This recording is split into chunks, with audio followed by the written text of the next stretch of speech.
வேந்தன் நீரே. துதிகனமாகி மக்கு பாத்திரராகிய எந்தன் ராஜாவர். துதித்து துதித்து தினமும் போற்றிடும் எந்தன் தேவனவர்.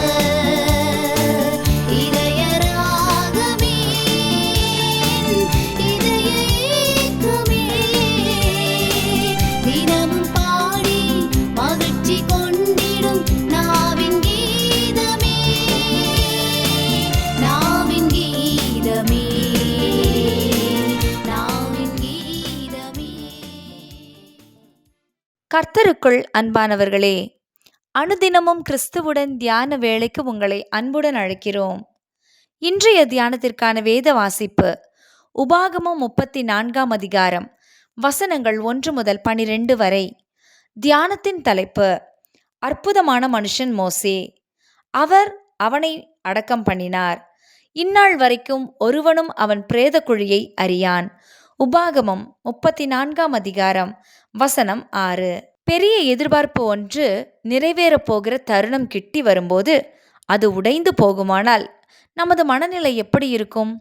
ஆனால் சில சமயங்களில் இப்படிப்பட்ட அனுபவங்களுக்கூடாக கடந்து செல்ல நேரிட்டாலும் அந்த சமயத்திலும் கர்த்தர் கூட இருந்து ஏமாற்றத்திலும் ஒரு பெரிய காரியம் செய்வார் என்று நம்மால் ஏற்க முடியுமா? இஸ்ரவேலை எகிப்திலிருந்து விடுதலையாக்குவதற்கு மீதியானிலிருந்து மோசேயிடம் கர்த்தர் என் ஜனத்தை எகிப்திலிருந்து அழைத்து வரும்படி உன்னை பார்வோனிடத்துக்கு அனுப்புவேன் வா என்று அழைத்தார்.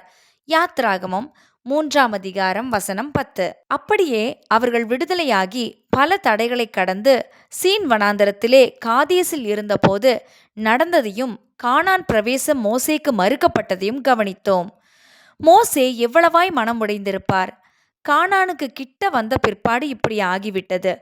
தனது இறுதி பிரசங்கத்தில் உங்கள் நிமித்தம் கர்த்தர் என்மேலும் கோபம் கொண்டு நீயும் அதில் பிரவேசிப்பதில்லை என்றார் என்று சொன்னதில் அவரின் காயப்பட்ட மனம் தெரிகிறது. உபாகமம் 1ஆம் அதிகாரம் வசனம் 37. மோசேயின் பொறுப்பு யோசுவாவுக்கு கைமாறிய போதும் சாந்தமும் உண்மையும் உள்ள மோசே யோசுவாவின் மீது பொறாமை கொண்டாரா? இல்லை. தன் தலைமைத்துவத்தை மனப்பூர்வமாக யோசுவாவிடம் கொடுத்தார். இறுதியில் கானானுக்கு அருகே எரிகோவுக்கு எதிரான நேபோ மலையிலுள்ள பிஸ்காவின் கொடுமுடியில் மோசே ஏற கர்த்தர் அவருக்கு வாக்கு பண்ணப்பட்ட தேசம் அனைத்தையும் காண்பித்தார். அதன் பின்னர் மோசே அங்கே மரித்தார். அத்துடன் கதை முடியவில்லை. தனது தாசனாகிய மோசேயை கர்த்தர் கைவிடவில்லை. கர்த்தரே மோசேயை அடக்கம் பண்ணினார் என்று காண்கிறோம். இந்த உலக வரலாற்றில் யாருக்கும் கிடைக்காத பாக்கியத்தை கர்த்தர் மோசேக்கு அருளினார்.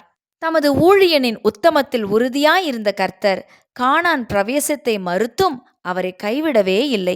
யாருக்கும் கிடைக்காத பாக்கியத்தை அருளினார். கர்த்தர் மோசேயை அழைத்தபோது எகிப்திலிருந்த தமது ஜனத்தை அழைத்து வரும்படி என்று கூறியதை நாம் கவனிக்க வேண்டும்.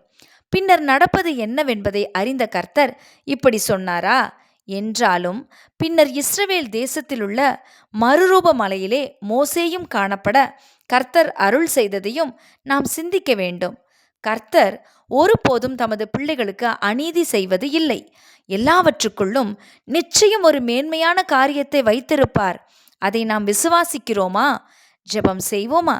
எங்களை அழைத்த தேவனே, நீர் உண்மையுள்ளவர். உமது கிருபை வரங்கள் மாறாதது.